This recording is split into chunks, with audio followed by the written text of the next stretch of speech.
में कमी का पवलू हो, हमारा से हथवा छोड़वलू हो। प्यार में कमी का पवलू हो, हमारा से हथवा छोड़वलू हो। तोहरा न लागे तनको लाज गोरिया, छने छने बदले तोहरो विचार गोरिया।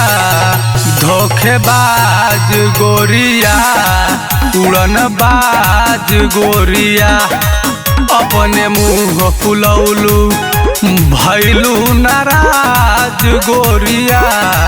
धोखेबाज गोरिया, उड़न बाज गोरिया।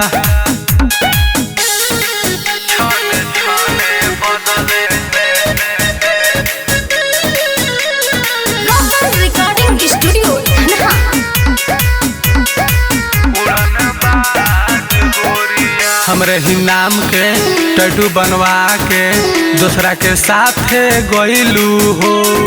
हमके रोवा के ऐसे सता के बोल का तू पवलू हो। नहीं बुझलू तू हमारा प्यार के हो, सच चल गइलू लतावा से मार के हो। अब भैलू दूजिया के चान गोरिया, छने छने बदले तोहरो विचार गोरिया।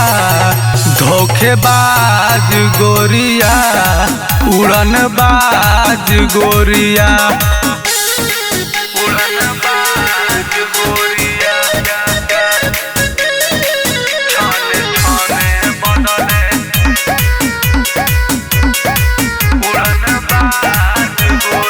हमरे ही बगिया में फुलवा लगाई के तब काहे चल गइलू अगिया लगाई के। सचे बतई हो नहीं छुपई हो, मिलल बा का तोके पिंटू के सताई के। हम तो तोहरे चलते भनी बर्बाद रानी, बात सुन तारू तू तो बेशरम खानी।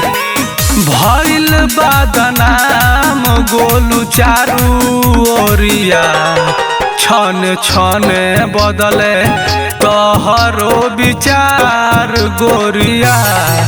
धोखेबाज गोरिया, उड़न बाज गोरिया, अपने मुँह फुलैलू भैलू नाराज गोरिया।